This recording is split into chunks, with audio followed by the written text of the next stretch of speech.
নমস্কার বন্ধুরা, প্রেরণা বাংলা মোটিভেশন চ্যানেলের আজকের পর্বে সবাইকে আমন্ত্রণ জানাই। আশা করি সকলে ভালো আছেন, সুস্থ আছেন। ঘুম থেকে উঠে বিছানায় বসেই মাত্র একটি কাজ করুন, আপনি সুখবর পাবেনই। এও কি সম্ভব? হ্যাঁ, সম্ভব। আপনাকে মাত্র একটি কাজ করতে হবে, তাহলেই আপনি সুখবর পাবেন, এ নিশ্চিত।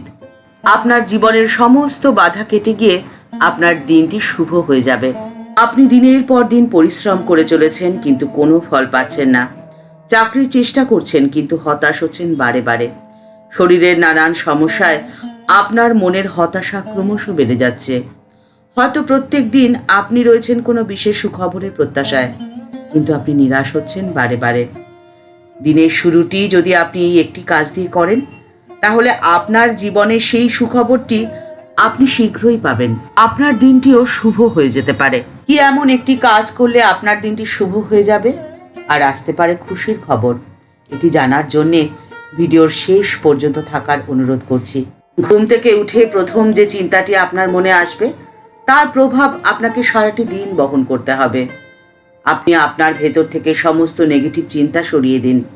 নেগেটিভ চিন্তা দূর করে দেওয়া কিন্তু কিভাবে? মন যে বড়ই দুর্বল, জীবনের নানান জটিলতায় কাটানো আগের দিনের স্মৃতিতে হৃদয় আচ্ছন্ন হয়ে রয়েছে। সমস্যা যখন চারদিক ঘিরে রেখেছে আর তার সমাধানের পথ থাকে রুদ্ধ, তখন ভোরের আলোতেও মনের অন্ধকার যেন কাটতে চায় না।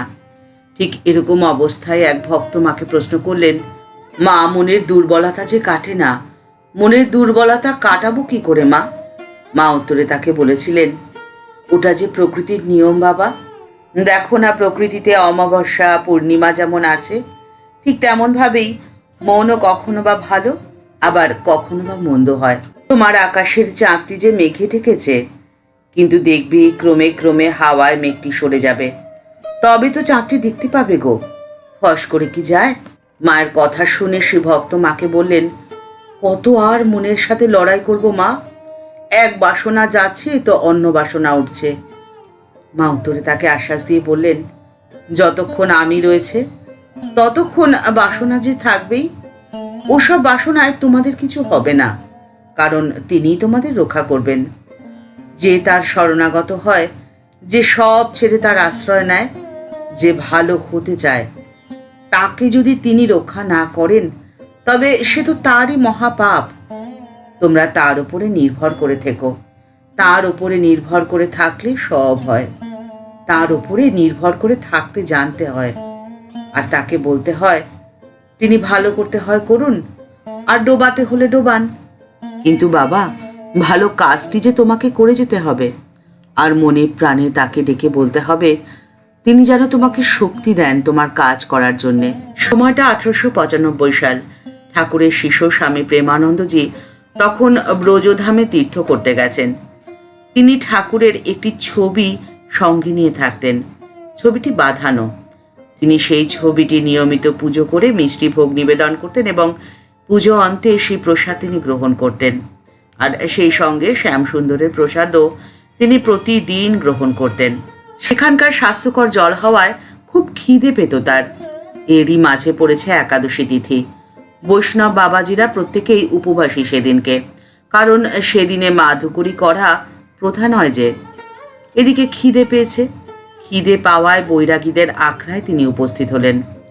তাদের কাছেই মিলল সেদিন হাতে বানানো চাপাটি সহ এক বিশেষ ধরনের শাকের ঝোল।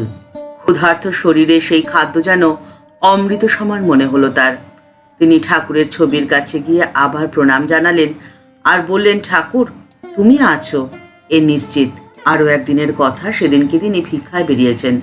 ভিক্ষায় বেরিয়ে তিনি সেদিন যা সংগ্রহ করবেন, তাই দিয়েই সেদিনের উদর পূর্ণ করবেন তিনি।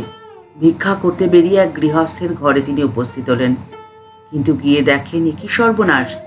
গৃহস্থের চালাঘরে যে আগুন লেগেছে, সব কিছু লণ্ডভণ্ড হয়ে গেছে, সব কিছু পুড়ে ছাই হয়ে গেছে।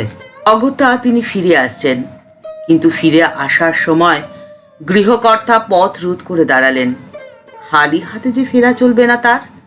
সমস্ত বিপত্তি অগ্রাহ্য করে অপেক্ষা করিয়ে রাখলেন কিছুক্ষণ পরেই গৃহস্থ রুটি ভিক্ষা দিলেন তাকে। সেদিনের ওই রুটিতেই তার উদর পূর্ণ হয়েছিল। জীবনের বিভিন্ন সময়ের পরিস্থিতি অনুযায়ী যে প্রয়োজন পরিবর্তিত হয়ে যায়। খিদের সময় এক টুকরো রুটির মধ্যে যেমন সুখবরের বার্তা নিহিত থাকে, ঠিক তেমনভাবেই একটি বস্ত্রখণ্ড আপনার জীবনে সুখবর বহন করতে পারে। এই কথাটি বলার কারণ হলো স্বামীজির জীবনের একটি ঘটনা। স্বামীজি তখন ব্রজধামে পরিভ্রমণরত। সেদিনকে তিনি গোবর্ধন পর্বত থেকে রাধাকুণ্ডে এসেছেন। রাধাকুণ্ডে এসে তার একমাত্র পরিধেয় কৌপিনটি তীরে রেখে তিনি কুণ্ডে নামলেন। কিন্তু স্নান করে উঠে দেখেন বস্ত্রখণ্ডটি কোথায়, সেখানে তো নেই। এদিক ওদিক তাকিয়ে দেখলেন যে বস্ত্রখণ্ডটি গাছের ওপরে বানরেরা নিয়ে সেখানে রেখে দিয়েছে। এখন উপায়? স্বামীজি তখন কি করেন? স্বামীজি নিজেকে বড় অসহায় মনে করতে লাগলেন। অভিমান ভরে তিনি সংকল্প করলেন তিনি আর কি করবেন, গহন বনে প্রবেশ করে অনাহারে তিনি দেহত্যাগ করবেন। তিনি মনে মনে এ কথাটি ভাবছেন, ঠিক এমন সময় কোথা থেকে একজন এসে তাকে গেরুয়া বস্ত্র আর কিছু আহার্য দিয়ে গেলেন। কিন্তু কে আসলো স্বামীজিকে ওখানে গেরুয়া বস্ত্র দান করতে? তিনি কি করে জানলেন যে তার গেরুয়া বস্ত্রের প্রয়োজন? এহেন মনের কোণে জমে থাকা হাজারো প্রশ্নের উত্তর শুধুমাত্র বিশ্বাসেই মিলায়, তর্কে নয়। আপনি আপনার জীবনেও যদি ভালো করে লক্ষ্য করে দেখেন, তাহলে দেখবেন এরকম ছোট ছোট হাজারো ঘটনা ঘটে চলেছে, যার উত্তর তর্কে পাওয়া যায় না। একমাত্র বিশ্বাস আর ভক্তি থাকলেই এই প্রশ্নের উত্তর আপনি মনের মধ্যেই পেয়ে যাবেন।